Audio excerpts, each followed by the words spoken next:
warahmatullahi wabarakatuh. Perkenalkan, nama saya Muhammad Aswardi dengan NIM 10540112322.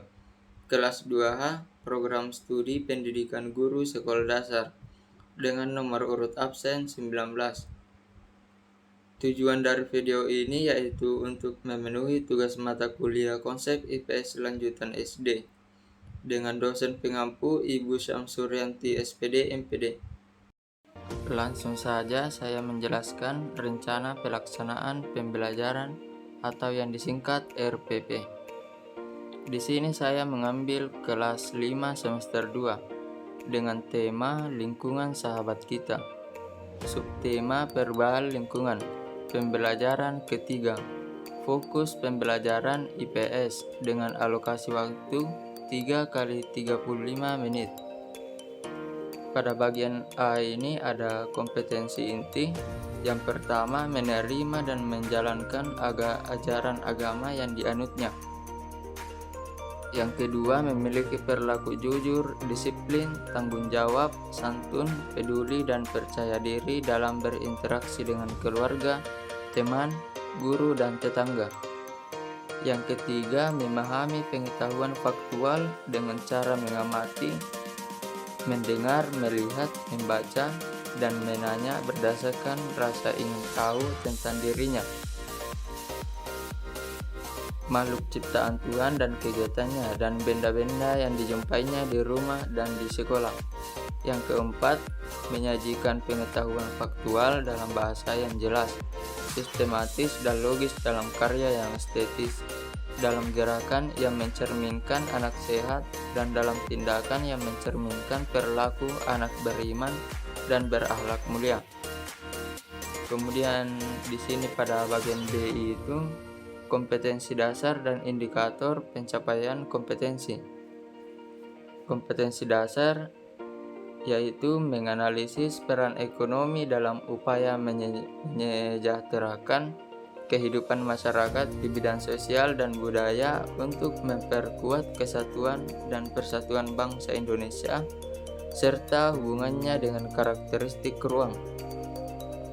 Yang kedua, menyajikan hasil analisis tentang peran ekonomi dalam upaya menyejahterakan kehidupan masyarakat di bidang sosial dan budaya untuk memperkuat kesatuan dan persatuan bangsa.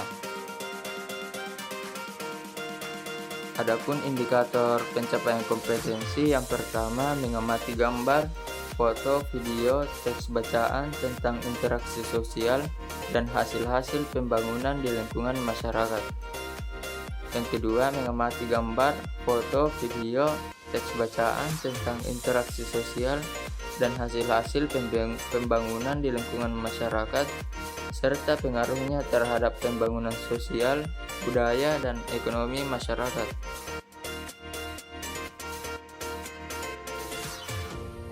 Adapun tujuan pembelajarannya itu, yang pertama, melalui kegiatan membaca, siswa mampu mengidentifikasi jenis-jenis usaha yang dikelola sendiri dengan benar.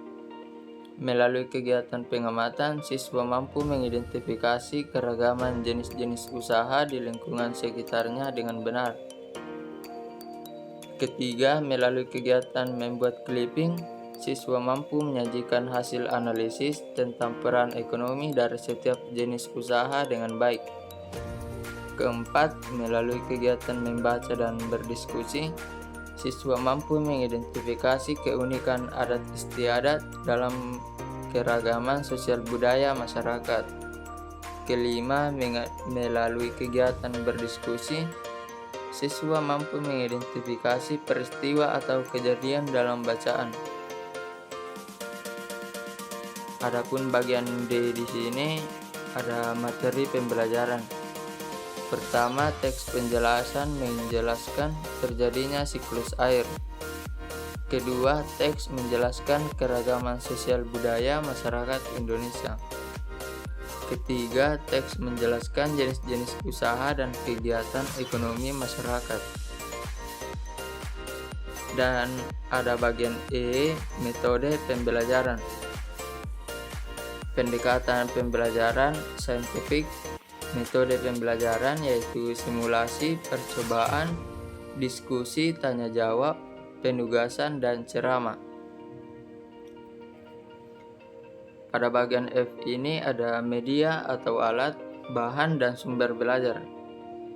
Media atau alatnya itu pertama teks bacaan, kedua alat musik tradisional, ketiga beragam benda di kelas dan lingkungan sekitar.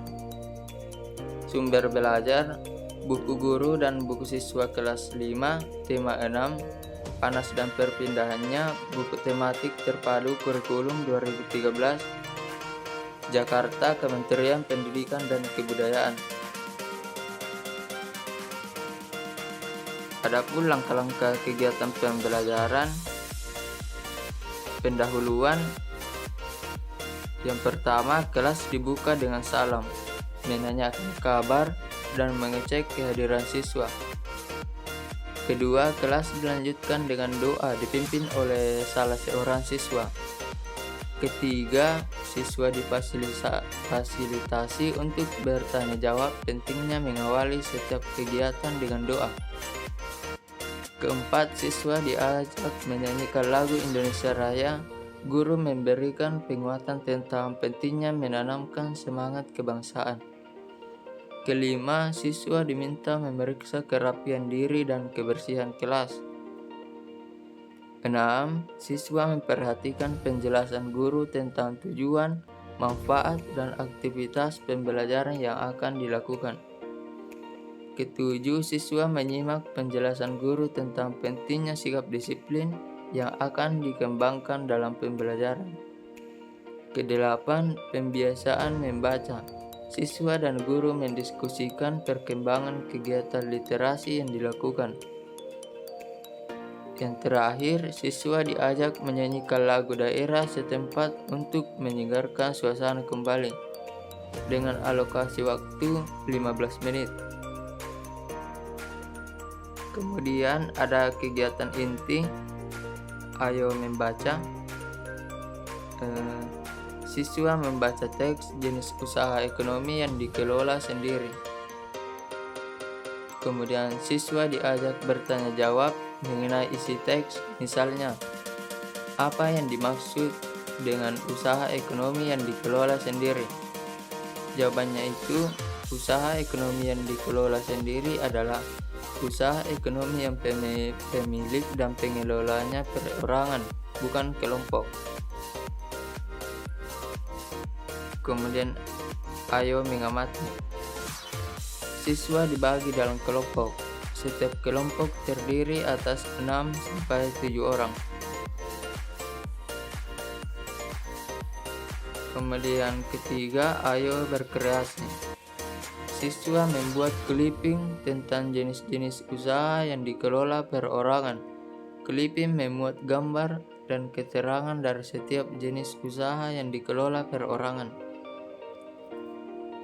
Keempat, siswa membaca teks. Desa unik di Bali dengan cermat. Teknik membaca dapat menggunakan teknik membaca senyap atau membaca keras bergantian. Kemudian, ayo berdiskusi. Siswa dibagi dalam kelompok. Setiap kelompok terdiri atas 4-5 anak. Dengan kelompoknya, siswa mendiskusikan jawaban pertanyaan-pertanyaan.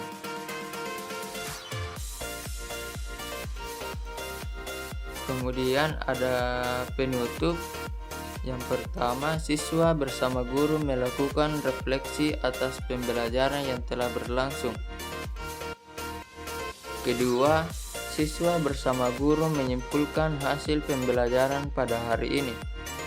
Ketiga, siswa menyimak penjelasan guru tentang aktivitas pembelajaran pada pertemuan selanjutnya, termasuk menyampaikan kegiatan bersama orang tua, yaitu meminta orang tua untuk menceritakan pengalamannya, menghargai perbedaan di lingkungan sekitar rumah, lalu menceritakan hasilnya kepada guru. Keempat, siswa menyimak cerita motivasi tentang pentingnya sikap disiplin. Kelima, siswa melakukan operasi semut untuk menjaga kebersihan kelas. Keenam, kelas ditutup dengan doa. bersama dipimpin salah seorang siswa dengan alokasi waktunya 15 menit. Kemudian di sini ada penilaian. Yang pertama, teknik penilaian. Penilaian sikap mencatat hal-hal menonjol positif atau negatif yang ditunjukkan siswa dalam sikap disiplin. Kedua, penilaian pengetahuan. Indikator membuat laporan hasil pengamatan, membuat clipping, konsep dasar ilmu pengetahuan sosial 3.3 dan 4.3. Teknik penilaian, tes tertulis, bentuk instrumen, soal pilihan ganda, soal isian, dan soal uraian. Kemudian ada unjuk kerja, membuat kesimpulan dari bacaan. Bentuk penilaian tertulis, instrumen penilaian, daftar periksa, dan ada indikator konsep dasar ilmu pengetahuan sosial 3.3 dan 4.3. Teknik penilaian, diskusi, dan unjuk hasil. Bentuk instrumen, rubrik penilaian. Kemudian ada bagian C, remedial. Siswa yang belum terampil dalam menemukan gagasan pokok dan gagasan pendukung dapat diberikan contoh-contoh tambahan teks sebagai latihan tambahan. Siswa dapat dibantu oleh siswa lain yang telah sangat terampil dalam menemukan gagasan pokok dan gagasan pendukung. Bagian D, pengayaan. Apabila memiliki waktu, siswa dapat memainkan ansambel bunyi mereka kepada kelas lain. Dan ada bentuk instrumen penilaian. Jurnal penilaian sikap, ada nomor, tanggal, nama siswa, catatan perilaku, butir sikap, dan tindak lanjut. Dan juga ada di sini refleksi guru. Baik, itu saja yang sempat saya jelaskan mengenai RPP atau Rencana Pelaksanaan Pembelajaran pada mata pelajaran IPS. Semoga apa yang saya sampaikan dapat bermanfaat. Lebih dan kurangnya mohon dimaafkan. Wassalamualaikum warahmatullahi wabarakatuh.